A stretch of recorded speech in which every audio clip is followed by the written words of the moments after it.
To get started as folks come in. Greetings, everybody. My name is Kwesi Amoa. Greetings from Macomb County Planning Committee. I am the Executive Director and Board of the Chair of Macomb County Planning Committee. We are an organization that essentially seeks to promote African culture, values associated with the family. In particular, we have a focus on Akan traditions, since many of us that are on the board grew up or around the Akan culture. Akan Kessie started in 2016 with the mission of really just trying to unite everybody and have some of these discussions that we generally don't discuss. We generally all support each other's Acombs. We go to their events, but outside of the Acombs or the festivals that are being taking place, we generally don't have any other conversations outside of that. For me, as a person, and so many other persons, it's important for us to understand how we can take this culture and live with it in this environment and take the lessons from it. So Macomb County tries to promote these conversations that can empower us to live better lives. So that's in brief. With that being said, I definitely want to give a shout out to the board. First, I want to say to Nana Ama Willock, who's one of our board members, Akonfo Ama Vital, who serves as our treasurer. We have Wolfa Yao Tyus, who is our vice president. We have Nana Samwa Sapong, which serves as our tech guy. We have Akonfo Adjuatano, who is our secretary. And then last but not least, we have Miss Madam Andrea Moa, who serves pretty much as my legal counsel and person I talk to about other things, just to make sure I don't get in too much hot water. To all the board members that are on, thank you so much for all the work that you do. I know it's not easy considering all the other responsibilities that we have as a family, as a group, but you are appreciated in terms of the work that you do, and very much needed. We, as a group, are looking for more board members. So if you are interested in serving and helping us to carry out this mission, you are welcome.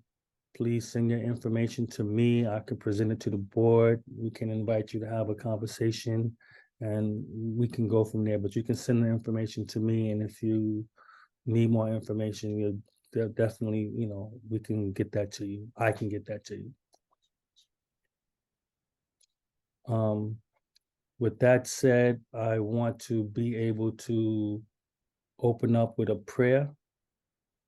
Is it okay if I start with the prayer? Is that okay? To all the elders, to all the seniors that are on board. Yes, it's okay. Yes. Hearing no dissent. Okay. Thank you. All right. To Almighty God, to our great ancestors, thank you for allowing us to convey or to have this venue where we can meet and get together and talk. To bless all the people who are here, all the blessed people who want to come and weren't able to come. Allow this information to be able to help someone to heal their lives, to protect their lives, to allow them to grow. Allow us to continue to come together in the strength of unity to fight off these negative energies and negative spirits that are attacking us on a daily basis. We live in the belly of the beast, and it is a struggle every day for so many of us. So we invite you to come to this meeting to help us, to guide us, and to strengthen us. Say amen. Nana Kofi, are you there? But before I do that, I want to share a video with you guys. I've shared this video with the Nipa Busia family. probably during the COVID time. I've kind of updated and did a little bit of tweaks to it, but I want to be able to share it with this community as a way of prefacing the conversation that we're about to go into. Um,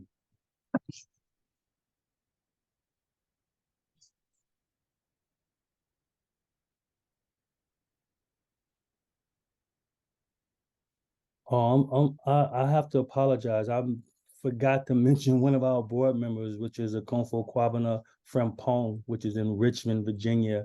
We actually had our last Akom Kessie there. So, brother, I apologize for leaving you out. He's a recent member to the board. He's been with us now for I don't know, a couple of years now. So, but thank you. With that being said, I'm going to share this video with you guys to kind of like set the stage.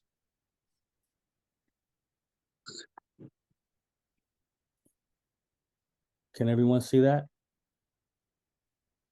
Yes, no? Yes. All right. Yes.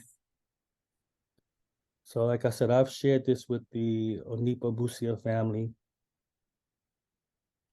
And this is probably the first time I did a little bit of tweaks to it, but you know, I want to share this information because I think it's so important for us to get our heads around what's going on to us.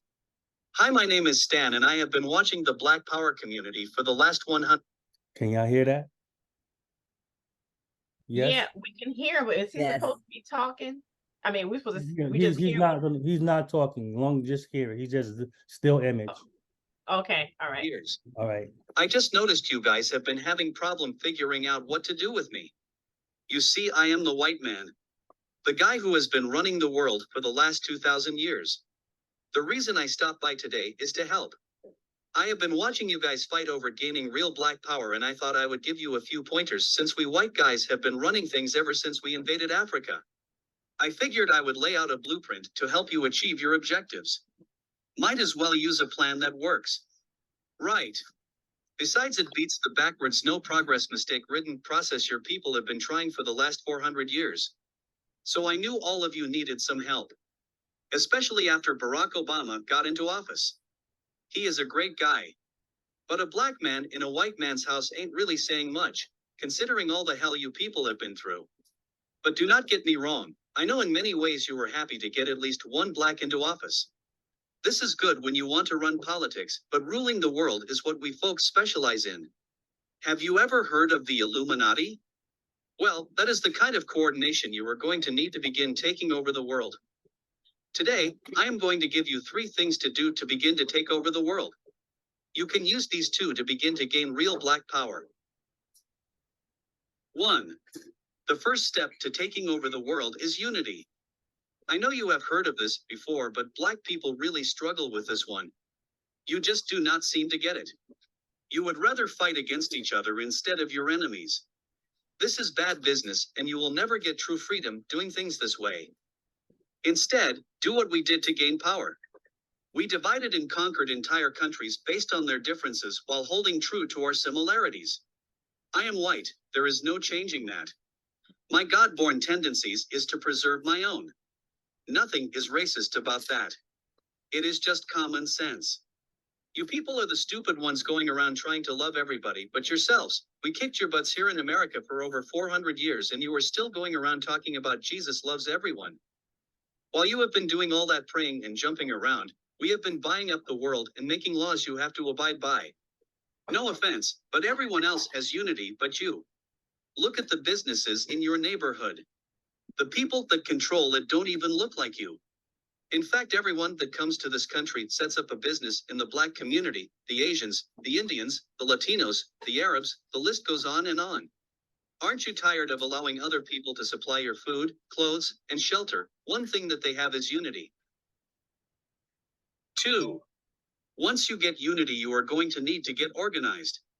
When we took over the world, we had a plan in place. A goal.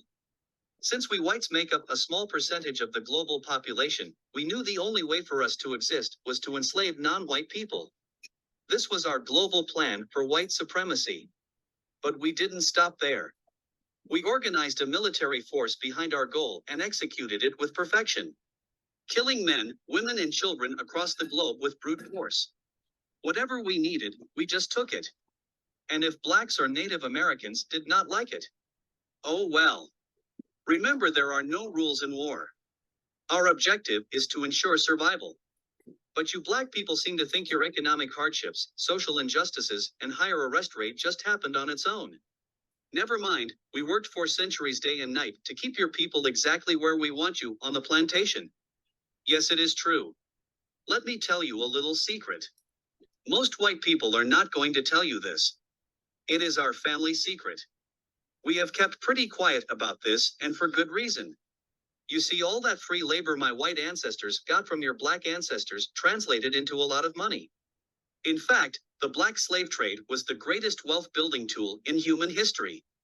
With free labor, we were able to finance the Industrial Revolution, while the majority of that money stayed in white families. And with all due respect, whites intend to keep it that way. Martin Luther King was pretty good at integrating lunch counters and toilets. However, he didn't do so well with integrating bank accounts. So you blacks got shafted out of the money that was due to you in exchange for a good jobs and education. But it was us whites who owned most of the jobs. Which brings me to my point, it is just another plantation. I say all this to say being organized is more than alignment. It is knowing the traps we have laid out for you and moving around them. Everyone knows, but you blacks, that education will only keep you enslaved. It will only produce what it has already produced. A bunch of dressed up plantation workers perfectly content working under another man's vision. Do you really think we are going to teach you to build a nation for yourselves? If you were really educated, you would be able to solve your own problems, like gang violence, housing shortage, and health disparities. Instead, you will continue to pass the notion of getting a good job down to your children. This will brainwash them to be just like you, and the cycle will repeat for generations. While we whites continue to run things at the top, your grandchildren will be celebrating the first black Catholic Pope. The third way to gain black power is the most important of all. It deals more with your psychology than your conscious mind. When we took over the world, we decided to use the most dangerous weapon in the world to subjugate the darker people of the planet. We used a combination of white supremacy and religion to subjugate your people. If a robber breaks into your house, rapes your family, kills your mother and father, and then tells you in order to go to heaven you have to worship his God. If someone did that to me, and then said to be born again I had to worship his God, I killed the scumbag right on the spot. But you black people seem to have no problem worshiping the God of your enemies. It seems the God of the white man is just as racist as we are. Anytime you start believing in the God of your enemy, it means you are too far gone to confront your adversary. This is a deep sickness, because to believe the man who murdered your family is your friend is to believe that watermelons have gills. This kind of thinking lacks critical reasoning, a skill needed to defend territory and the minds of the youth. You even believe that Haiti, the only black nation to defeat the white man's, is cursed because many of them practice voodoo. You even go further and believe that it was God who hit Haiti with 7.5 earthquake. You religious-minded blacks thought this about New Orleans too. Let me tell you the truth. We gave you this God because we knew by you worshiping a white God subconsciously you would be worshiping us. That was a part of our plan, and it worked like a charm on the early slave plantations. We, whites, decided to perfect it and have taken our God all over the world to dark people. We know if we can get you to put down your gods and pick up ours, you will lose your real power. This is really effective for controlling a people. Practically by doing this you will never fight against us, because subconsciously you would be fighting God. If you continue to follow the God of your enemies, you will never rule the world. The Bible has been translated into all African languages, but this sentiment does not hold true for other books, i.e., science books, history books, math books, etc. Do you think this was an accident? I hope this was useful and helpful to you black people. Good luck.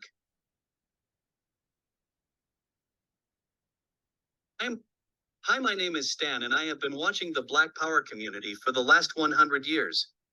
I just noticed.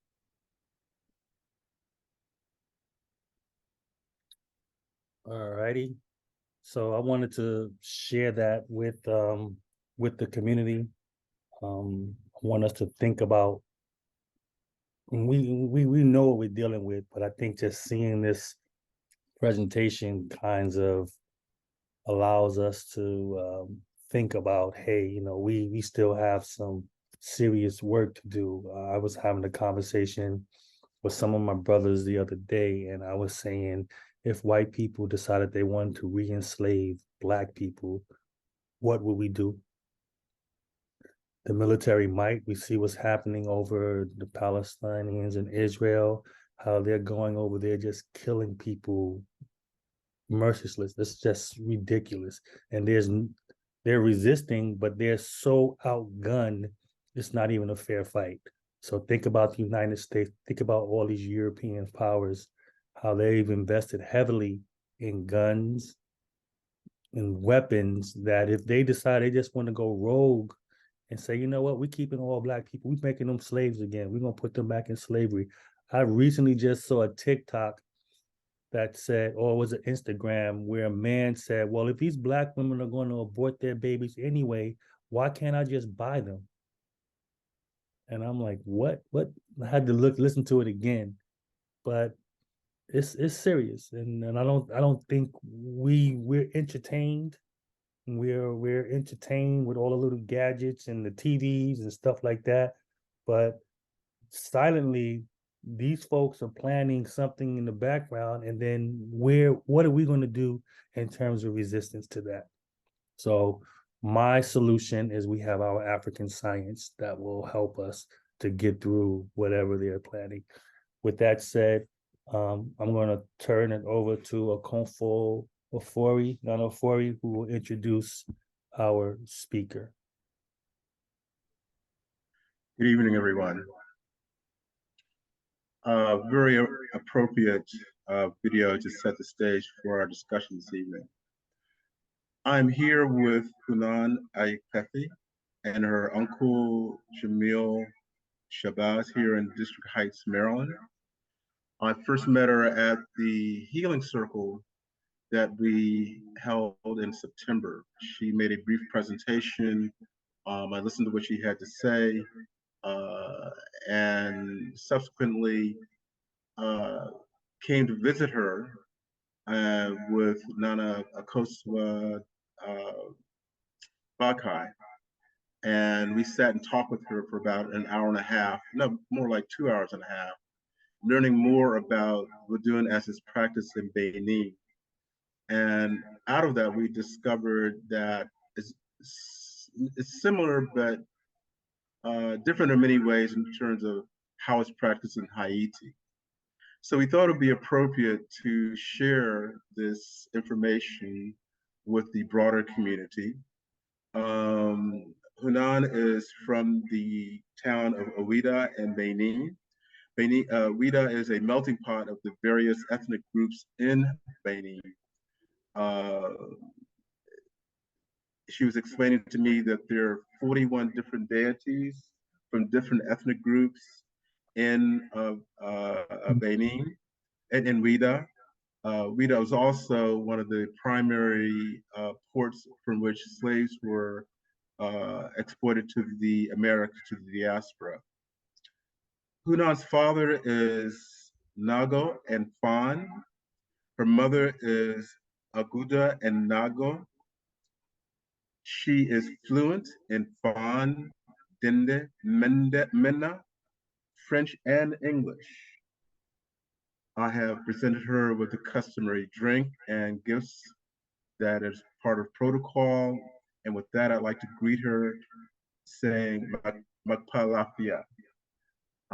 Unmute her.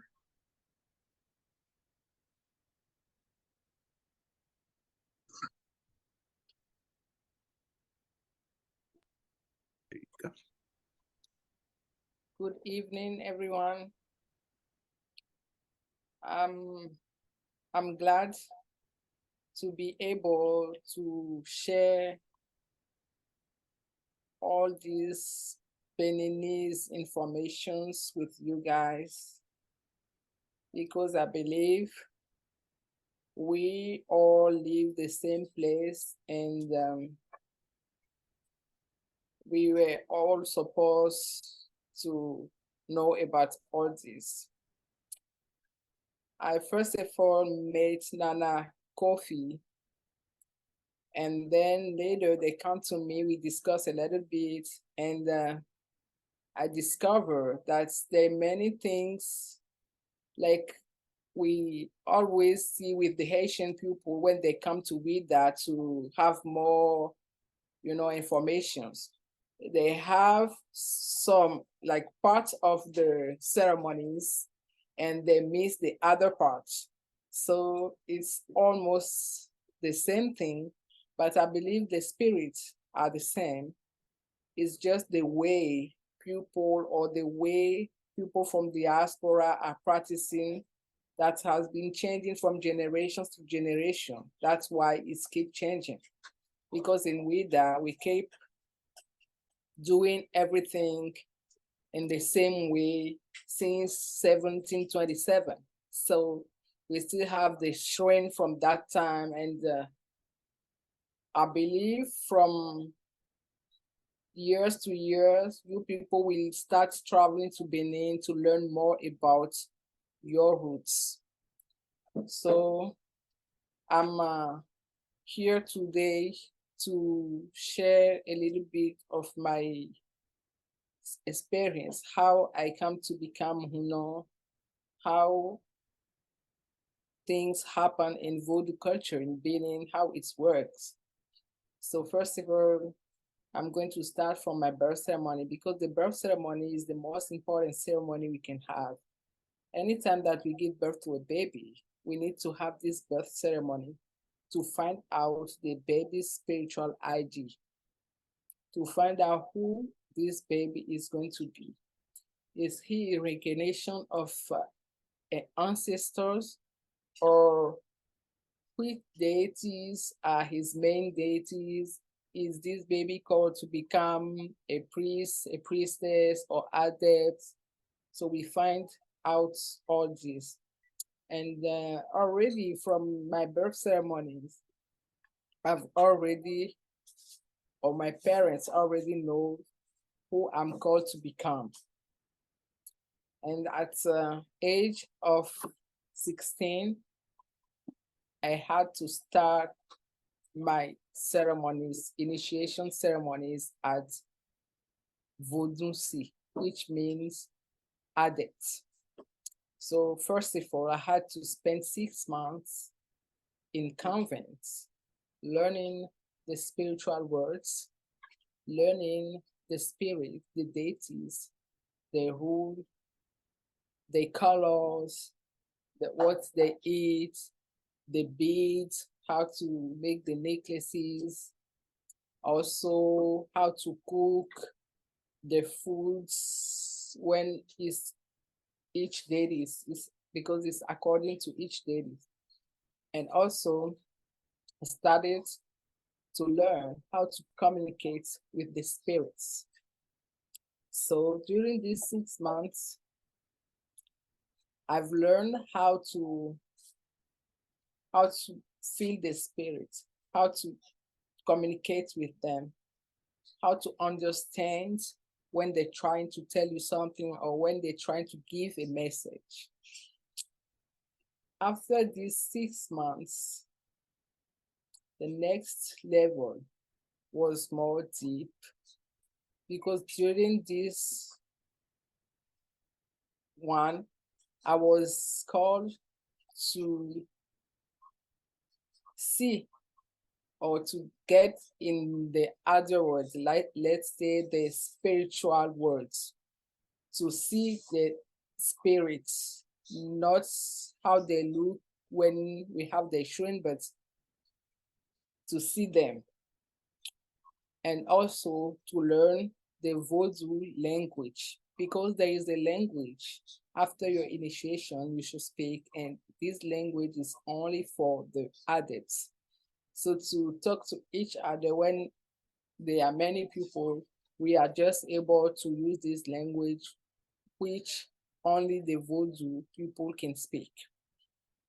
So at this step, everything become more serious because you can understand all the energies around each object, about everything. For example, when I buy a jean from the market, I can see there is a lot of energy. What I could not see before this second step. So during this step also, you learn how to set up a shrine, how to invoke a spirit, how to make, how to put energies together and send them to, or ask them to do something. And also how, without using Ifa, shells, anything, how to see what is happening in the other world, like having a look in the other world. And also how to help, because the main thing in becoming a priest or priestess is to help people, to use your knowledge, the help of the spirit, to help people who need you. So also learn how to be wise, how to be powerful, but in the same time, know when to use your power. Because this is the main thing we learn when you are becoming a priest or a priestess. This, you can learn many things, many powerful things, and you have a lot of powers, but also in the same times, you are called to be wise, to be good to everyone. Like even something is going on, or even somebody is doing something bad, you are not allowed to use your power on those people. You use your power when it's helpful, when it can help somebody. And also, during this stage, we can learn how our grandmothers, great grandmothers used to dye cloth, because we don't want to use anything, any white people thing in the convents, So you have to learn how to tie and dye cloth, how to make beads, how to make necklace, how to use clay to make beads. And during this time you're spending is in the convent, many cases will be coming. And through that, healing people, learning about the herbs, because the leaves are important in Voodoo. I can tell you, leaves are very, very important. Without leaves, you cannot set up a shrine. You cannot heal people. You can do nothing without leaves. So you have to know about all the leaves, what they do, which one to put together, when to collect the leaves, how to collect them, how to talk to them, how to ask them for the energies, all these. And after that, you can become a priest or priestess. But even once becoming a priest or priestess, you will have this official ceremony that make you priest or priestess. But after that, I had to go to Bo school. Bo, who is the, let's say, the gadgets of Voodoo, because we have some situations that need to use small things. Like, for example, this one here I have. Oh, yes. This is the map. It can move itself.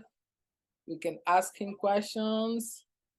It can help you to find your way, to find many, it's used for many things now. So things are like that. You learn how to make them according to each situation. because you are supposed to be in your shrine. Many people will come to you, tell you their problems, how to help them without all this knowledge. So this was the most, let's say, the most complicated. But since I could learn, I could read and write, it was a little bit easy. And also, since I was still going to school while learning all this, I had to have many help of memory.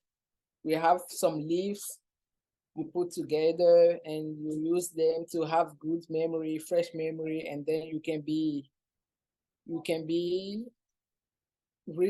learn a lot. So that's what we use in convent for young people or children also, when they're still going to school and still have to learn, because there is a lot to learn about the ceremonies, about doing the bow. There are a lot to learn. Even for each bowl, all the ingredients you will need is a lot to remember. You have to do everything exactly how it needs to be done. Otherwise, it will not work. So this is something you use your attention, you're very serious about, you need to learn it perfectly. So after the bowl steps now, yes, you are allowed to start performing ceremony yourself, because you have long time, you assist ceremonies, you look your elders doing things, and then it's your turn. All the elders will be sitting down, and then you go ahead, you do it. They will be looking at you. If you miss something, they will tell you, but you better not miss anything, because you still need to have many things from them. So from this now, you can perform, you can do birth ceremony, death ceremony, like you can deal with the deity spirits yourself, and you still need to be, they still get the eyes on you, like the people under you in the community, how you deal with them. They can make you angry. How do you do this? Are you patient? So according to all this, you can keep having the knowledge. If they find out you are not patient, you are not wise, you will stay at this step. You will not learn anymore. That's it. They will say, oh, we're done with her. They will not teach you anything, because there are many things really powerful who can be used to destroy, but they don't have this to destroy or to do negative things. Like I always say, it's like people who buy gun to protect themselves, and the other people who just want to buy gun to kill people, you know. So it's still powerful, it can destroy somebody, but you are not allowed to destroy somebody until in case of death or life. So they will be controlling, looking at you, if everything is good, if you can become a good leader. And only after that, they will start teaching you the secret, bit by bit. And after these steps, you can start, like I said, the birth ceremonies. The birth ceremonies, for example, are one of the main ceremonies, because when you have a child, you want to know everything about your child. You want to know who he is spiritually, what are the spirits she should be worshiping, what will be her life or his life. And if it's something bad, you can on time, you know, cleanse everything and rebuild her or his destiny. So first of all, we will have the newborn and the mother. They will stay indoor in the room, not coming outside for sometimes 16 days, sometimes 41 days. And the mother is not allowed to eat some salt. Because, you know, spiritually, sometimes salt is not good for the spirit. So we don't allow the mother to eat some salt until the day of ceremony is there. The first thing to do then in this day is to have the umbilical cord, to have some leaves, some drinks. We have the room of Asin, which is the room of the ancestors. Because in each family we have a same room where all the dead people of this family are. So where we feed them, where we talk to them, where we can go to communicate with them. So at this time, we do a consultation because before anything in Benin, we do consult Ifa. That's the base. We consult to find out who is this baby? Is he a reincarnation of one of the ancestors? If yes, which one? Once we found out which ancestors he is, we talk to the ancestor now. We start the communication with this ancestor who give us all the advices concerning this child, like the father and mother should never touch his head, or if you need something, ask the baby, or it can be many things. After this, we do use the leaves to bury the umbilical cord. After that step, now we're going to find out the deities involved in his destiny. And when we find out all those deities, we find out the main one, because there is always one main one. The main one who will use this baby's hair, his nails, we bury with some leaves under this deity, his main deity. For what?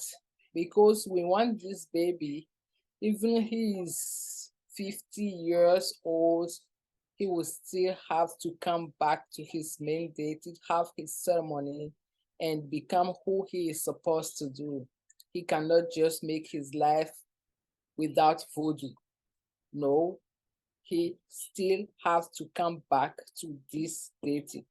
So that's how we make sure that even children, when they decide to go to Europe, to not learn about the traditional religion, we don't care, because we know it will take few years, he will come back, because everything is done when he is baby. So that's why it's for us, it's very dangerous to not have the birth ceremony. And sometimes when some people are acting in the negative way, people will start the insult they can tell you is, did you have your birth ceremony? Are you okay? So it's very important to have this ceremony. Without this ceremony, you are not respected. And some people who didn't have it on time, even they are 20, they finally have it before they start their life, before their life starts being good. Otherwise, they do anything, it will collapse. They will not success in school. They will not. There is many things who will start happen until they will consult and find out, oh, you didn't have your birth ceremony. Go and have your birth ceremony, and everything will be okay for you. You have no ceremonies, no sacrifices. Just do your birth ceremony. So excuse me, just real quickly. So then, I've never been to Benin. So how is Christianity rampant there as it is? Most of us have traveled to Ghana and it's all over the place. So is it the same there in Benin? In Benin, most of people in Benin is Voodoo. Some are Christian, some are Muslims. And those who are Muslim and Christian are let's say are B, because in the morning they are in the church. In the afternoon, they are in the Voodoo temples. Oh, okay. So they go to church in the morning and then go So to the church is just like okay, something to do on Sunday for most of them. They are not, they're going to church, you see them in church, and you ask them, what about your, no, I'm going to consult the fact to find out everything. That's what they will tell you, because they know. So do they still have the birthing ceremony as well? Yes, Christians and the Muslims, they'll still do the birthing ceremony? yes, That's they're interesting. still, Okay. even the death ceremony, they're still doing. Because in Benin, the pastor who wants to open his church, he will come to us to find something who will bring a lot of people in his church. The Catholic priest will come to you to consult Ifa, to feed his Ifa. So, but don't they downgrade traditional religion? I mean, the Christians, it's like it's almost being hypocritical where you're coming to a traditionalist to seek help, but then when you Yes. have your church, you talking against the same thing. So that doesn't make any sense. Why would they Yes. do that? That's what they do, the priests and the Catholic priests. And everybody knows that. That's why you see somebody in the Voodoo compound, you ask them, are not you a Christian? They will tell you, even the priest is going to diviner. So let me save my life. I'm not following, So that's kind of how it works. Why does the traditionalist even offer to give them help? Why knowing what they do, why would they even come to them? Why would they even help them knowing that they're going to take whatever they give them to talk against them? Because when you are a priest, you are in your temple, and somebody come to consult Ifa to find out something or to do a ceremony. You have to do it, because if the one is doing something bad, the spirit will do it. You are not the one who do it. You know what is happened, but your rule still, okay, somebody is here to feed his Ifa, for example. He was not going to feed himself, to feed Ifa. Ifa is one of the spirits, so you need to help to feed Ifa.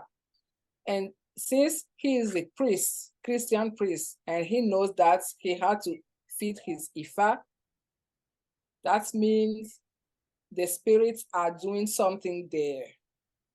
And what happened the 2 months ago is that one of those Catholic priests just decided to not be a Catholic priest anymore. He became Voodoo. So that's why we should leave people come to us, and then they could find out by themselves what is better for them. So as a priest or priestess, you have no enemies. Everybody in the earth, those one who are breathing, who are walking on the earth, who are drinking water, who are using fire to cook, they are Voodoo child. So that's why our role is to take everybody to not do like Christian people who will say, Voodoo is evil. No, we don't do that. You just, receive them, do what they want, and the spirit will show them, they will walk, they will do what they want. You don't know the enemies. As we say in Voodoo, we taught the spirits, anytime you have a ceremony, we don't know our enemies. We don't know who want to curse us, but you know them. Take care of. So that's why we still allow them to come. They can come in night time. They can hide to come. One day something will happen. That's why we allow them to come. And any question?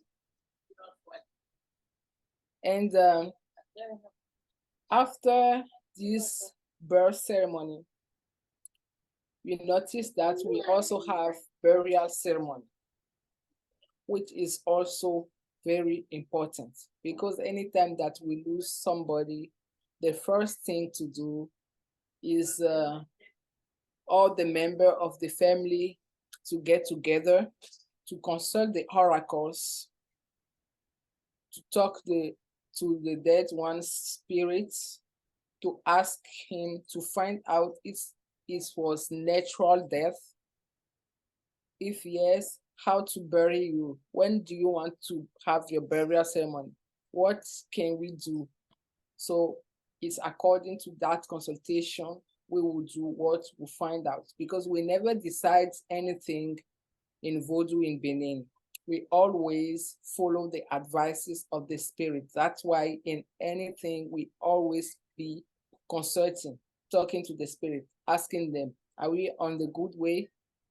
Is what we're doing right? Are you okay with this? Always, even in a ceremony, we keep asking, because we want to make sure what we are doing is good for the spirit. So for this death ceremony also, when we find out it's not a natural death and it's, somebody, we have also the way to bury the one to then solve it himself. When we bury him with certain ingredients, leaves together, many things together, incantation and so. And the day we will bury him, he can, he can fight himself, the people who curse him. So that's why the burial ceremony also are really important. So if the person died, somebody killed them, they put witchcraft on the person to Yes. kill them. So you would consult the oracle, and the oracle would say whatever, it was a unnatural death, and this was the people. And then when you bury the person's spirit would then go after the people who did something to him. Exactly. Okay, I get you. Yes. And for that to work, there are some things we should put in the coffin with the dead body and some ceremonies to do before we bury him. And then he can be able to fight those one who cursed him. Okay. And then we also have many things we pay attention on, because when you bury somebody, for example, sometimes on the grave there are little plants who can grow. Those plants are also very, very, very important. That's why we pay attention on the graves also, because there are many things who can be done with the moss and stuff like that, yeah. Yes. Mm-hmm.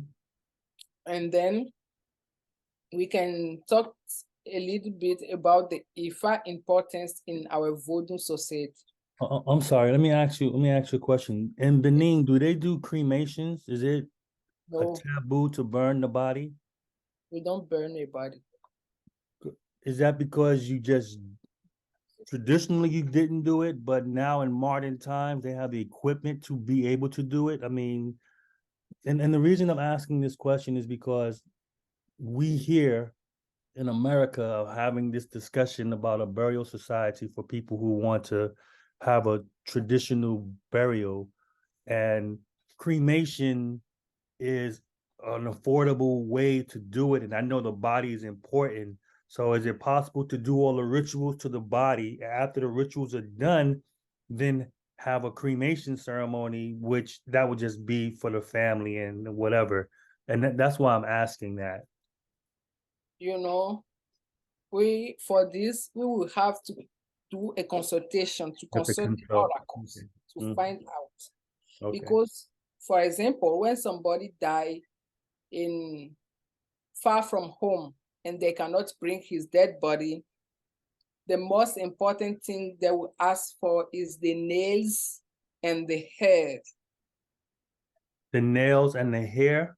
Yes, because even we have the dead body, after we bury the dead body, we choose another day to do the biggest ceremony to bury the nails and the hairs. Okay. Nails and hairs are very important in burial ceremony in Benin.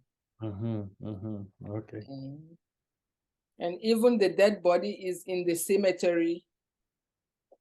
The nails and hairs are always buried in small coffin in the family. They have a room in each family where you bury the nails and hair.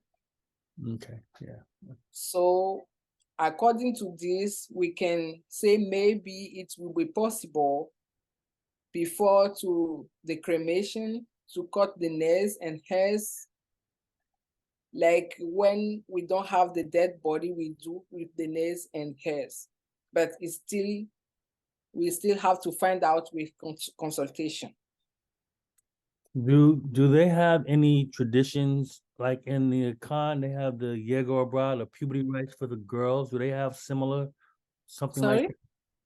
that? And with the Khan people, they have a puberty rites for the girls. Do they have something similar like that for in Benin culture? No, the difference in the burial ceremonies in Benin is if he was just a simple person, if he was adept, if he was a priest or priestess, that's No. where that. No. I'm sorry. You didn't understand what I'm saying. I understand what you're saying. I'm asking a different question. For do they do it? Does your culture do any rituals or ceremonies for young people, like teenage girls or boys, when they become a certain age? There's a ceremony for them. No, it's the birth ceremony we do. The birth and the death. Those are the most important ones. Nothing in between. Yes. No. Nothing in between. Okay. If they will do it for a teenager, that's mean he didn't have the birth ceremony when he was baby, and Okay. now they're doing it. Okay. I get you. Yes. So for the death ceremony, is there a certain number of days that have to take place for the death ceremony? Or Yes, that it depends on some families, and also if it was just a simple person, if it was an adept, if it was a priest, and even if it was a priest, adept, or these which deities, and it's different from deity to deities according to the ceremonies we have to do.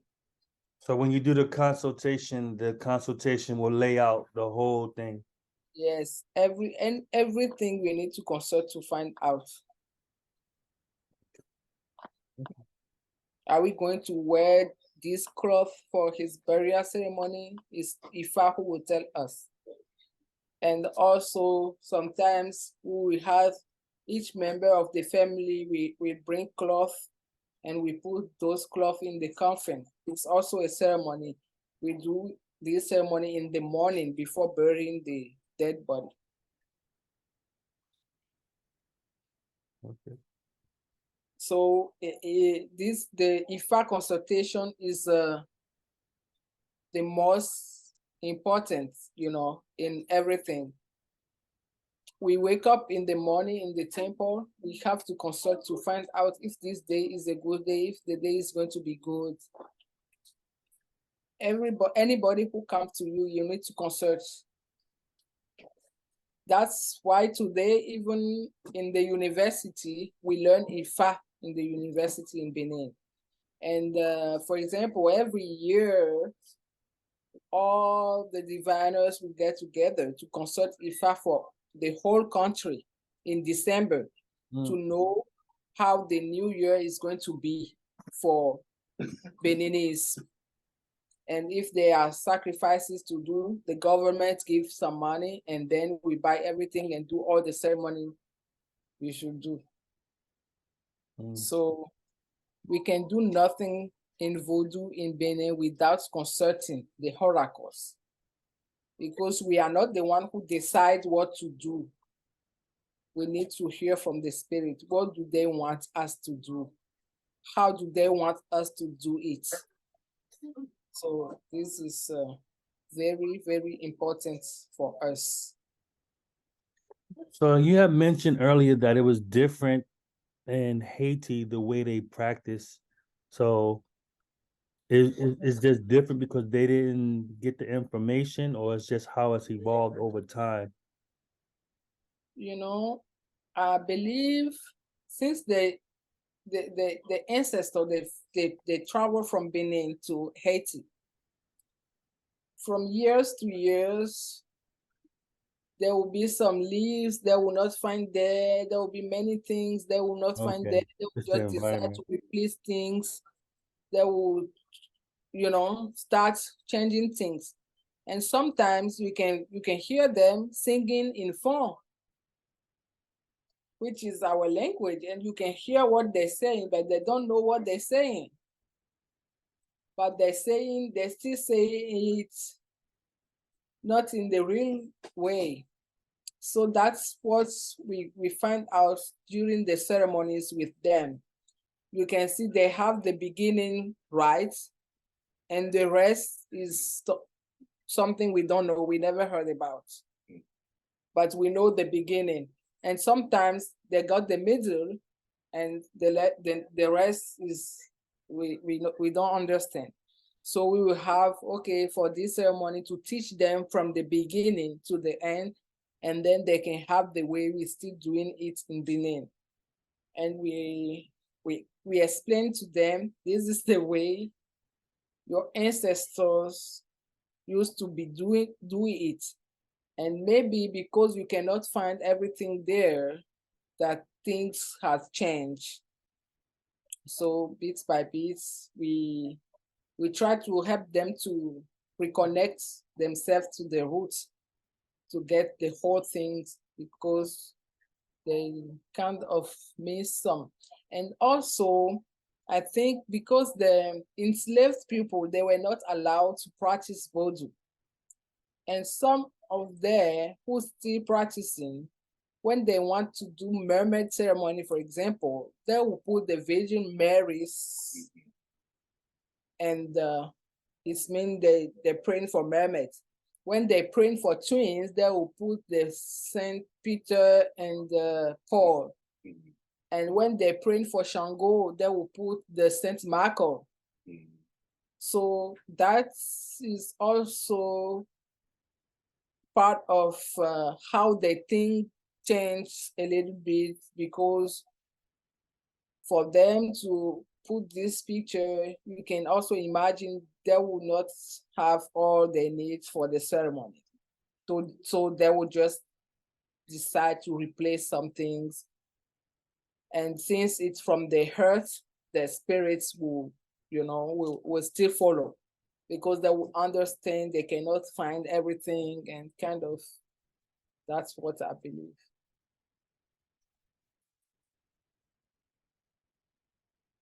Okay, thank you. So, There's a couple of questions in the comments. Let me see. One person says, Sister Abasi, I think she says, can you speak about the reason behind the separate burial of nails and hair? of male. The nails and the hair. Okay. You said the separate. So you have the burial where you place Yes. and then you have a separate one. You said is in the house that they would go to. So she said, can you explain the reason behind the separate burial of nails and hair? In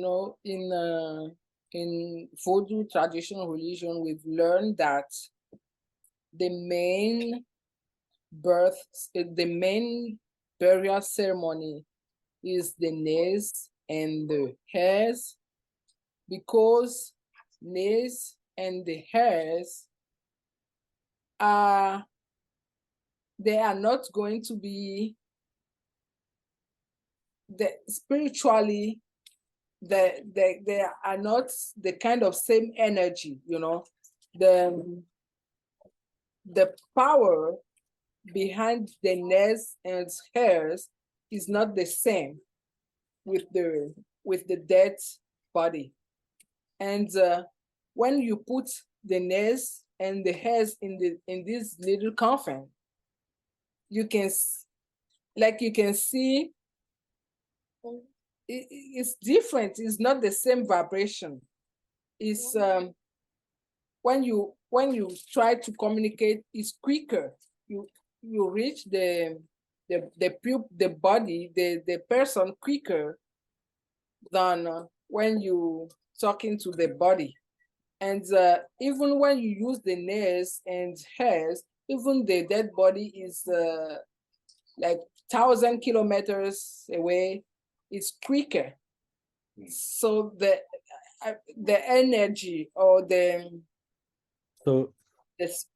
spiritually is more heavy than the body. So the body is going to deteriorate, which means it's going to decompose, but the nails and the hair actually won't decompose as the same way. So it's a different energy, a different vibration that's associated with it. And then that energy is taken to the house of that particular family and buried. Yes. So you'll in have the special room.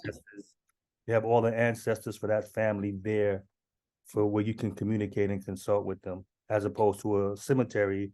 The body is going to deteriorate and then the energy is not going to be the same. That's correct? Yes, correct. Because we have the special room where we bury them, and this room is always closed. We open it once a year. Okay, so in the Akan system, they do it every 42 days. They have the Kwesiada, which is really for the ancestors that are feeding. But okay, that's cool. That's interesting. You know, start changing things. And sometimes you can hear them singing in Fon, which is our language, and you can hear what they're saying, but they don't know what they're saying. But they're still saying it not in the real way. So that's what we find out during the ceremonies with them. You can see they have the beginning right, and the rest is something we don't know, we never heard about. But we know the beginning. And sometimes they got the middle, and the rest is we don't understand. So we will have, okay, for this ceremony to teach them from the beginning to the end, and then they can have the way we're still doing it in Benin. And we explain to them, this is the way your ancestors used to be doing it. And maybe because you cannot find everything there, that things have changed. So bit by bit, we try to help them to reconnect themselves to the roots, to get the whole things, because they kind of miss some. And also, I think because the enslaved people, they were not allowed to practice Vodoun. And some of them who still practicing, when they want to do mermaid ceremony, for example, they will put the Virgin Mary's, and it means they're praying for mermaids. When they're praying for twins, they will put the Saint Peter and Paul. And when they're praying for Shango, they will put the Saint Michael. So that is also part of how they think changed a little bit, because for them to put this picture, you can also imagine they will not have all they need for the ceremony. So they will just decide to replace some things And since it's from the earth, the spirits will, will still follow, because they will understand they cannot find everything, and kind of, that's what I believe.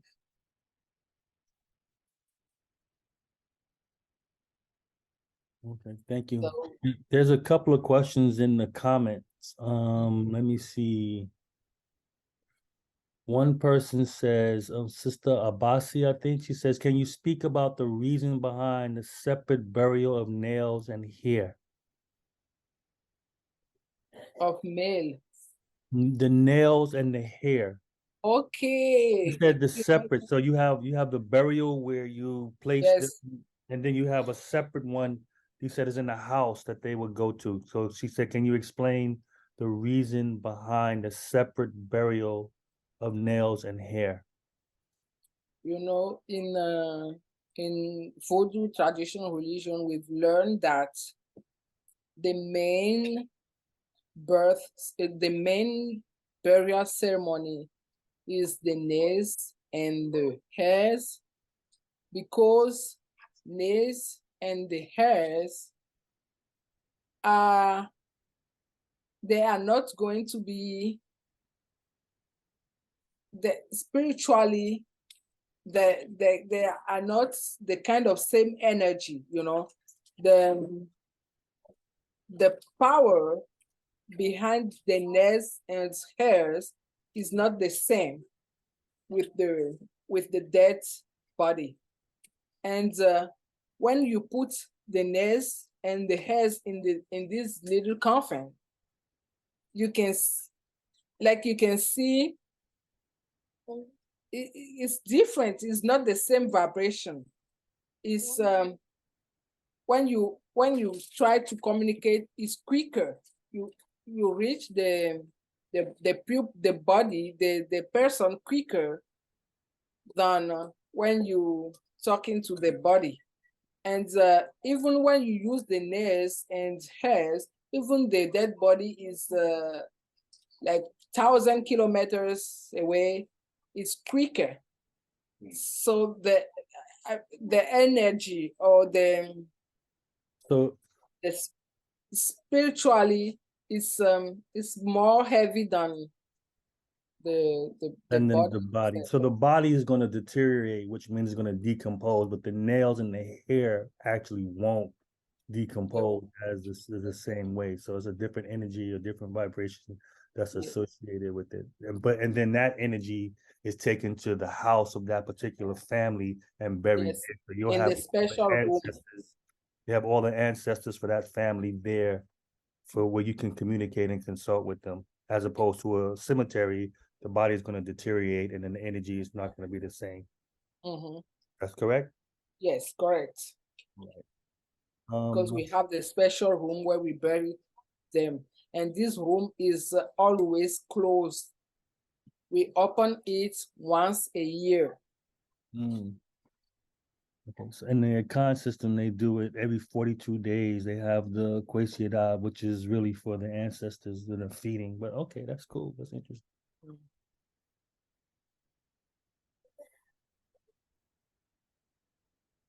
All right, so we have a couple of more questions here.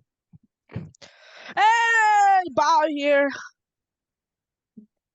Hello, hi.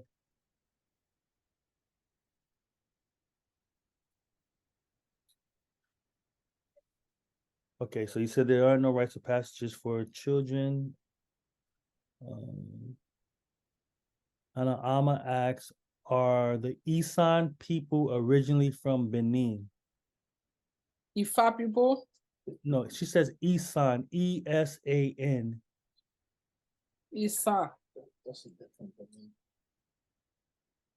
Auntie Ama, you can unmute yourself and ask the question if I'm saying it wrong. No, you're not saying it wrong. I was trying to figure out if the Isan people were originally Vodoun people. Oh. Because they come from Benin. If they come from Benin. No, they actually come from Nigeria. Okay. That there's nothing to do with the Benin city in Nigeria in Benin. is Well, totally Okay, thank different. you. Can you elaborate? Thank That you. That's a point of confusion for a lot of people. Can you elaborate the distinction between the Benin, the Republic of Benin country, which people, which you're from, and the ancient Kingdom of Benin, where Benin City is more central?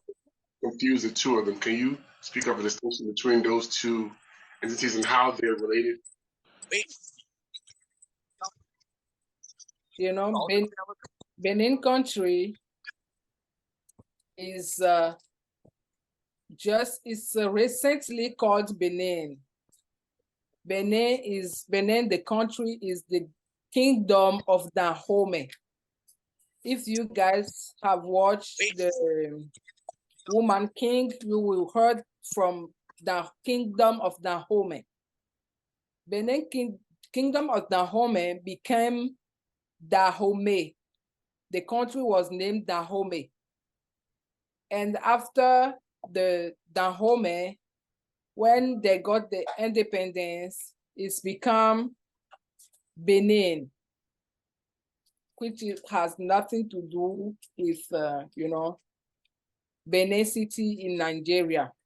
And we still, when we're doing the ceremonies or practicing cultural things, we don't say Benin. We call it Dahomey, because it's the old name from our ancestor. I don't care.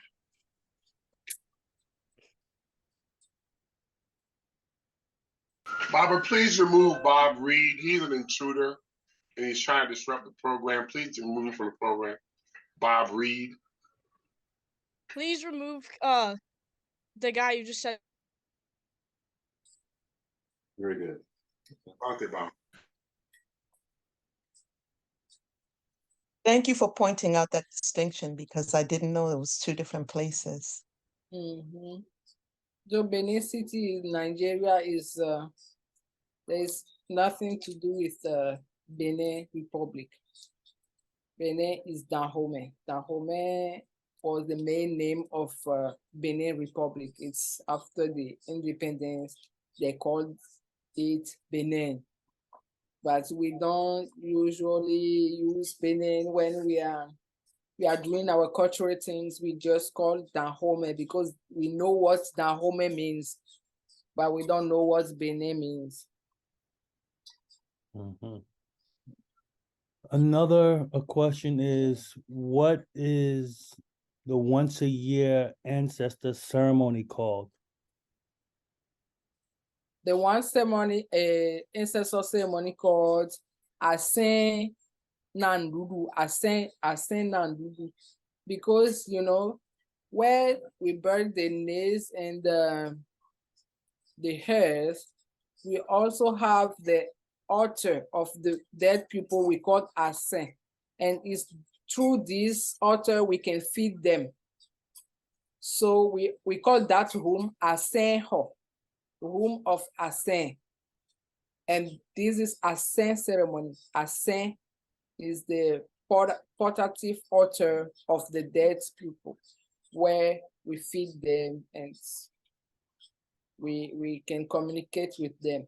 And once a year, all the members of the family, wherever they are, they need to get together to open that room, talk to the ancestors, feed them, and share a meal together.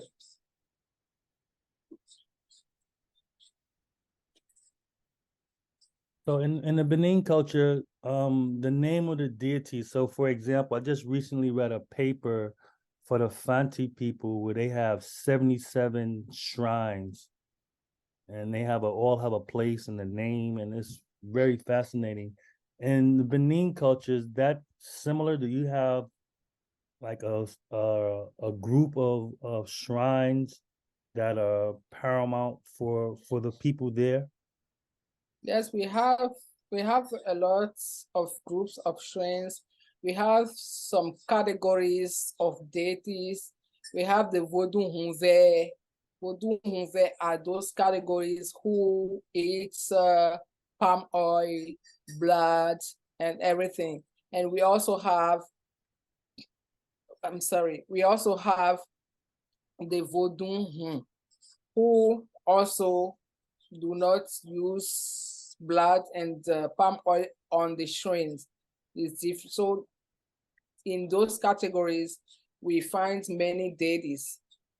And in all these groups of categories, we have the men's deities, because with Voodoo is about the fourth element. We have Sakpata, the god of earth. We have Dan, the air. We have Mami, Tohosu, water. And we have Hebioso. Hebioso is fire. So they are the main. And after this, we have the others they work with, because the deities, they work together.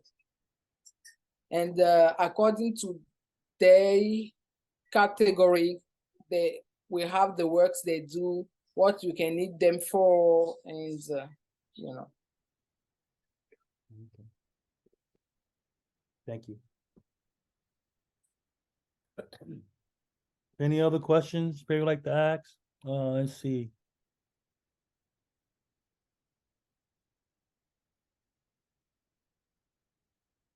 There's a question here that says in Haiti, the Veve symbols are used to invoke the deities. Is that also true in Benin? First of all, the first time I heard about Veve, I was like, oh, they also use Veve in Haiti, until they show me what they called Veve. And it has nothing to do with what we call Veve. And according to what they call Veve, yes, with some of our deities, we use kind of Veve, but we don't call that Veve. This is not Veve. For us, in our culture, Veve is when you take a container, a calabash, you put some cornmeal flour, you add some palm oil, red palm oil, you mix the two together and it becomes kind of yellow, and you put it on top of your shrine. That's what we call Veve. But that Veve is drawing the floor. We don't do that. But Veve is a fun word. I believe when they went there the first times, they did not find the cornmeal and the palm oil, so they decided to create another Veve. So maybe. From Kalichi Egwin. I just wanna add in the Haitian in the Vodoun and Haiti, the Veve is drawn with cornmeal. So it's interesting.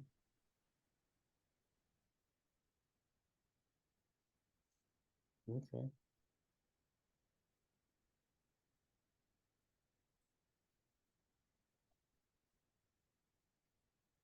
Another question is, can you please, I guess, tell us about the Voodoo festival that happens in Oda every year on January 10th? In Ouida. Ouida, okay. So every January 10th is the celebration of Voodoo in Benin, in Ouida. So this day is officially a vacation, and all the Voodoo priests, priestess from all over the Benin country get together to the beach of Ouida with all the, all the initiated. It starts in the palace of the Pope of Voodoo, because in Ouida we have the Pope of Voodoo.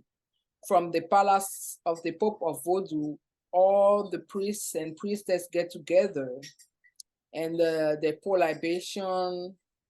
We feed the deities we should feed before leave the palace. After that, we leave. We walk through the town. We arrive at one of the main shrine of the town, which the King Agaja set up in 1727. We got there, we pour libation, we invoke the spirits, we ask them to follow us to the beach. From there, we go to the Python's temple, which is also a sacred place in Benin. We go to the Python's temple, we pour libations, we invoke the spirits, ask them to follow. And from there now, everybody get together, walk from there to the beach, where we celebrate Vodou, our traditional religion.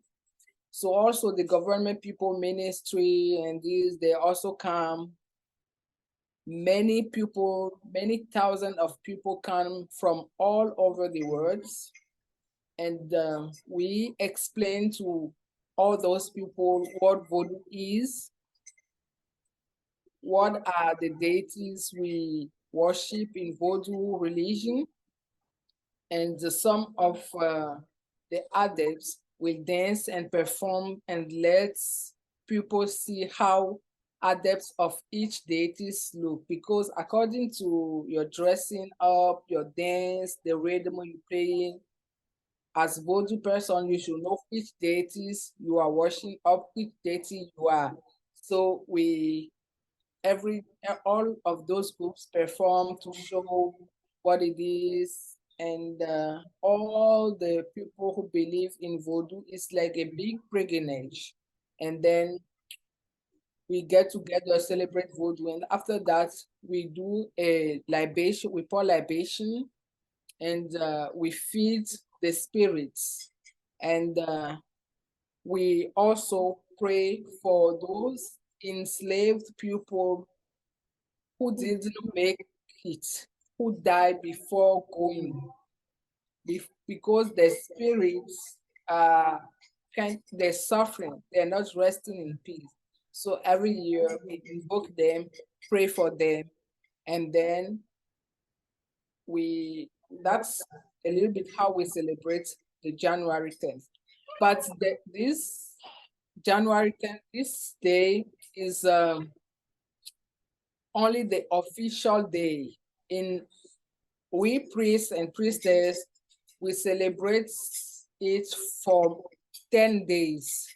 Before the 10th, we will be going to all the temples, doing sacrifices, praying for the spirit. This. The new initiatives will come out. Ooh, there are many things behind that day. Many things behind that day.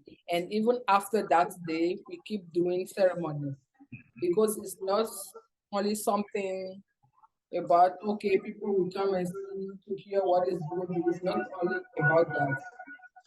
We do many things before the January 10th and many things after. I just want to mention that we have some video that we could share of one of the January 10th celebrations. We can show it now, or we can wait until the very end. Do you have it? Yeah, we ready. It's keyed up, ready to show. If you You got it? Okay. It's Right. Keyed up if you're ready to hear it or see it, or if you want to show it at the end. Let's get a couple more questions and then we'll Okay. show the video. So there's Akonfo Amon Yamache asks about, can you provide some more information about Mami Wata? Mami Wata is one of the main deities from the sea. And she is the goddess of wealth, beauty, and children, you know. And the mermaids, Mami Wata, we have many types of Mami Wata. In Mami Wata's category, we have many Mami Wata. So first of all, when you find out you are Mami Wata, we have to find out which one you are. After finding out which one you are, according to that, we know which ceremony you have, which beads you should have, and how to set up your shrine, and this. So Mami Wata is one of the deity you can also pray without being initiated. You can go to a Mami priest or priestess just to pray, Mehmet, to have something you need, or for your activities to succeed, for business to succeed, or you want to have children. And something about Mami Wata is like when you are called to become a Mami adept, and you don't know how you find out is your relationships will not work out.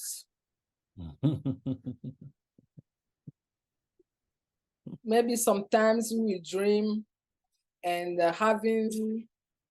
making love with somebody. If you start having those type of dreams, you go and you consult Ifa, and through Ifa you can find out you are called to become married. You need to do your ceremonies, and then until you decide to do your ceremonies, it's not easy because it is a very jealous spirit, very jealous. Like even you do all your Mami Wata ceremony, you will still have some days you will not spend with your partner. This day is only for your deity, and you are called Mami Si, which means wife of Mami Wata, because you need to accept that you are his wife or her wife first. You can have peace in your relationship with your partner. And one of the steps of the ceremony when you are having your Mami initiation is this part. You have 2 rings, and you put one in the sea. You wear one for all your life, which means you are together with the Mami. So this is what I can say about Mami in general, because we still have many different Mami.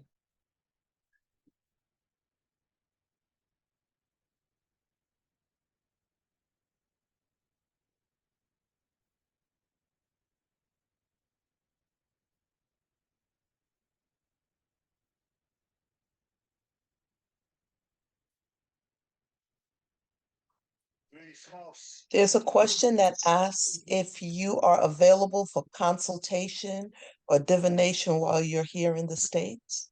Yes. And I still have just few days.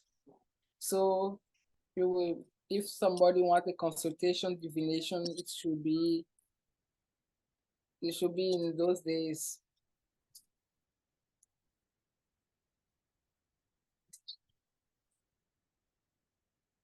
Greetings, Pacho. I have a question just to be clear.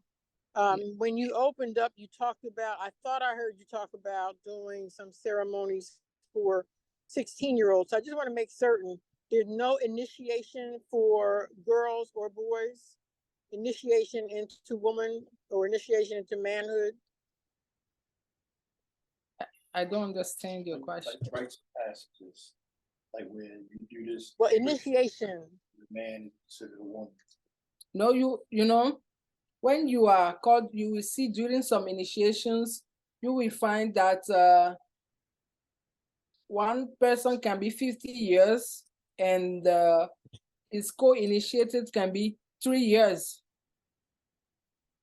It's according to how urgent your initiation is. They don't have that for young adults. Yes, so yeah, I get it. Yes, so we're not necessarily talking about initiation for like a priesthood, but right, just like for adolescents, so for girls to learn about their body, how to prepare for birth, how to conduct yourself as a female, that there's some type of specific training or schooling, if you will, No, this is not in Voodoo community. Okay. Thank you. Yes. Grandmothers. Thank you. Okay, so can we queue up the video? No, for you Yes, you yes. have rights, so okay. Just one other question. Hounnon, can you tell them the traditional word that you use for the deities? Is it Loa?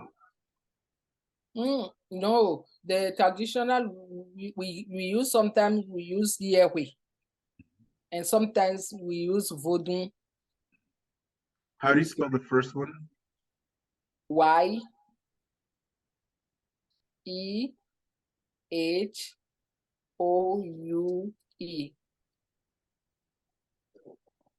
Thank you. Okay, I'm gonna try and cue this up.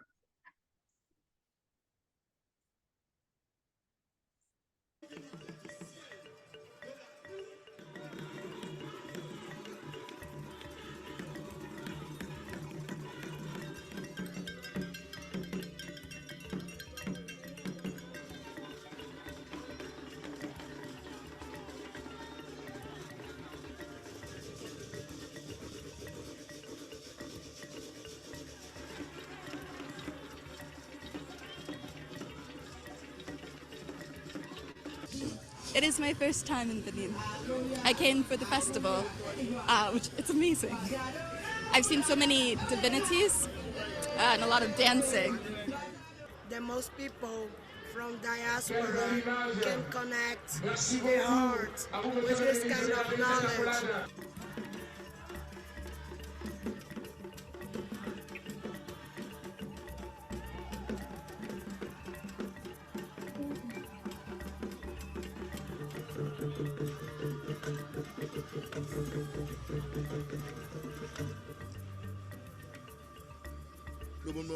Tagbo me ton petit when do me le bono chite bon for no me ambe no le ko bono wa hwe lo bono wa no nwe lo kon awati je da hudi we lo bo me khole o kan gbe do kanu de jodo o me vile do mi kuna jodo e na chenu do kolopo eton de si tagbo to sinu so yo lodo nu bo go sin gbeji lo bo wa bo ton hwe lo do gbele alafia na tin do kolopo eton le bise.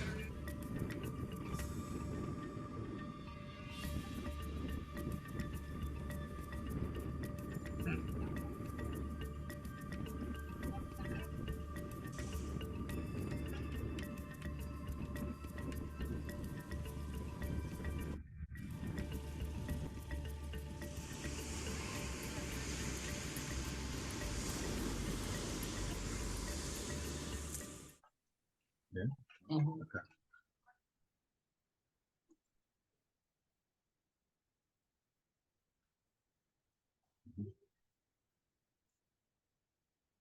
Are there any questions? Yeah, it's 8:30 right now, so we've been on for about an hour and a half. Are there any I guess we should be wrapping this up. Are there any additional questions that you would like to ask? May the Hounnon please share her contact information for consultation. Yes, I can share my WhatsApp number with you, and then you can contact me via WhatsApp, because even I go back to Benin, you can still talking to me via WhatsApp. So it will be plus 229 97 66 56 40 299 229 okay, 229 229 97 66 56 40. Okay, it's in the chat. Say it again. It's in the chat. Yeah, put the plus for the country. I don't see it in the chat. It's in the chat.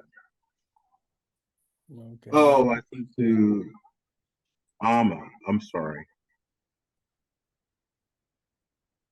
Hold on. 229, I think 97. Okay.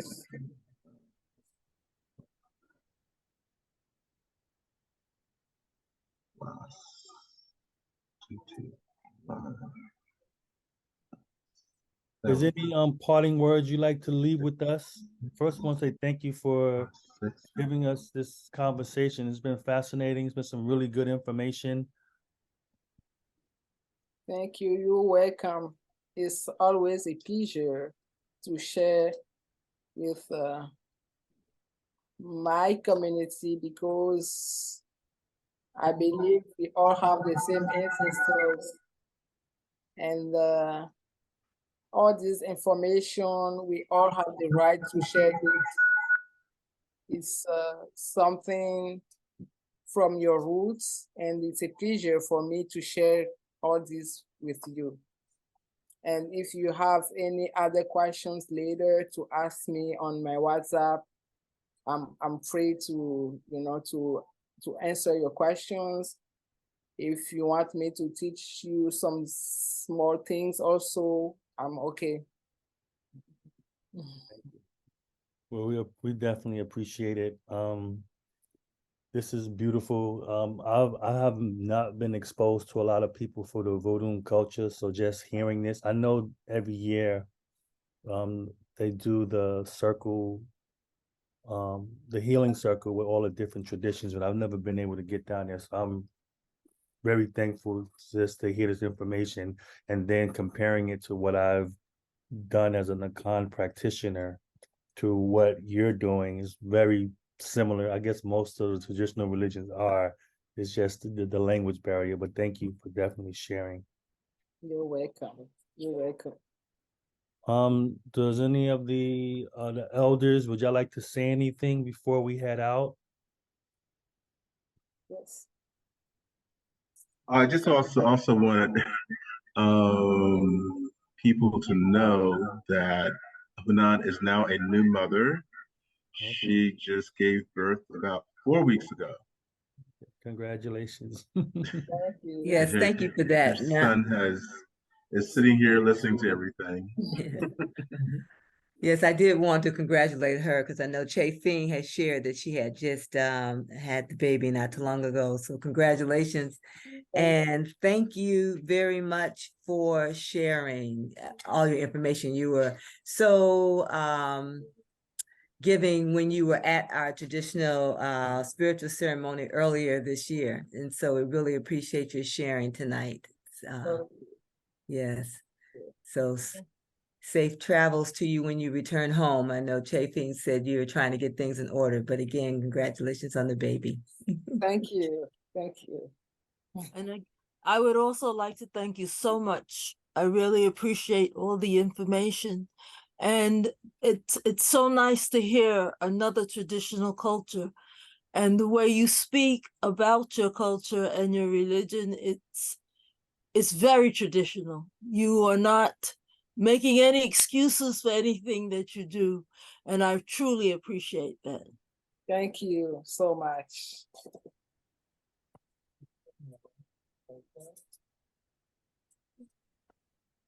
Someone's asking you to pronounce your name. Hounnon. Hounnon. Ayipevi. Do you have an American version of that? No, and she shouldn't. Well, I'm saying we're gonna have a hard time saying it, so I'm just saying. We can learn. I'm not saying we can't learn for you. I'm gonna have it's gonna take me some time to get to that day. Hounnon Ayipevi. Yes, Ayipevi means wise child. Ayipevi. Ayipevi. Annie, well put. Ayipevi. All right, so I want to make a couple of announcements. And if anybody else in the community have any announcements that they want to make, please feel free to do that. I want to make people aware that next year we will be having our Akom Kessie lecture series, which is going to start in February. We have 3 speakers. Our first lecture is going to be Nana Sechi, who's going to talk about the different positions in the shrine houses. We're going to have another lecture that's going to be centered around, quote unquote, the Akan woman and what does that mean in American society. And then a third lecture, we're going to have my father talk about his experiences, his adventures in Ghana. So, which is going to be funny. It's going to be a good talk. Also, we want people to know that August 20, we'll be having our Comcast conference this year in Washington, D.C. area. We will be sending out the save the date pretty soon. It's going to be either the first or second week in August. We're still trying to hammer down the hotel information. And also, our 10th year anniversary is going to take place in Jamaica. So for our 10th year anniversary, we're looking to do a week-long type of retreat in Jamaica. So we invite everybody to come. You're more than welcome. We're going to do 3 days of a Comcast stuff, and the rest of the time, we're just going to celebrate and enjoy. And we want all the traditional cultures to be a part of it, as it'll be a celebration of just traditional cultures in general. So with that, I have nothing else to say. Does anyone have any announcements that they want to make to the community or their organizations? I know Anipa is having a Suo festival in January, generally the first week or second week. January the 7th. Right. Yeah. January Pacho. the 7th? January the 7th. Okay. Yeah, Pacho, this is Quadjo. I really enjoyed this discussion tonight. I'm representing a site, bb2me.com, hosted by Okunni Obadele Kanban out of Ghana. And we're having a talk tomorrow as well. We do a lecture series as well. We're having a talk about traditional governance systems in Ghana. If anyone's interested, that's at bb2me.com. Madasi. Can you put it in the group chat, or so I can send it out to our mailing list? Me to me. Yo. I'll put it there. Thank you.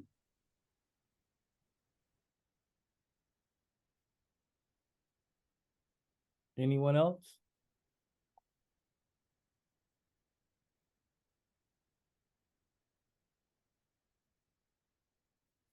Can I also invite the person who wants one time to come in Benin for the Walk of Victory? It is a ceremony. It's a spiritual trip for the ancestors, those enslaved people who did not make the trip, to honor the soul, to pray for them. It's a spiritual trip, and who take place every January in Benin.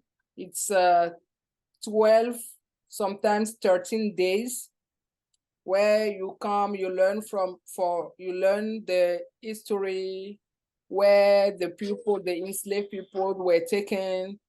You go to the places. After that, you have the cleansing ceremonies. You introduce you to the deities in Benin.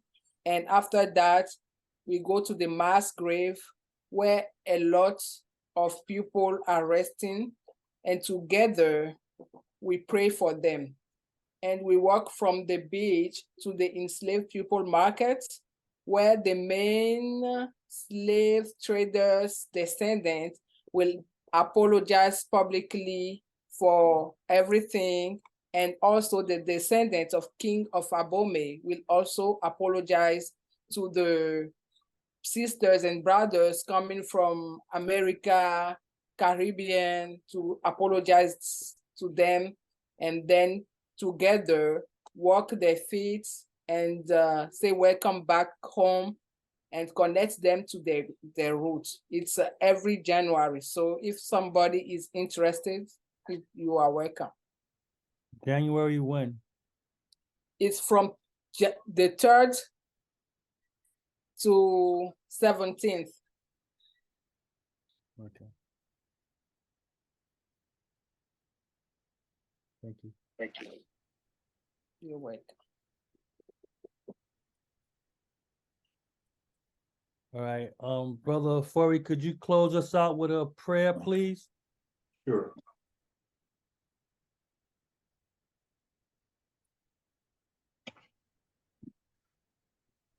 Okay, I'd like to, let me just start the video.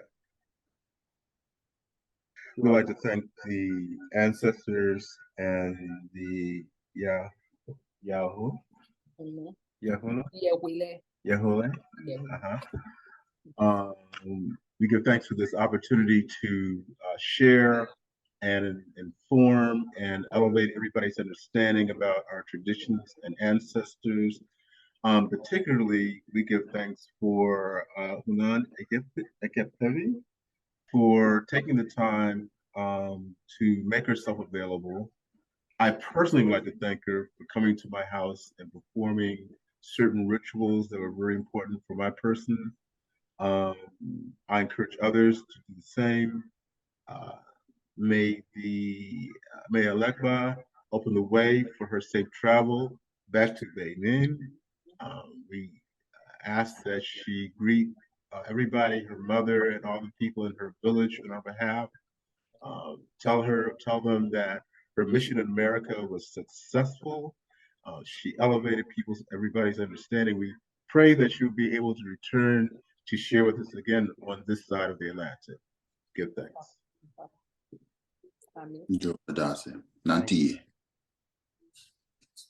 All right, guys. Thanks again for coming out. Thank you, brother, for prayer closing us out. Please, everybody, if you're traveling or driving, get home safely.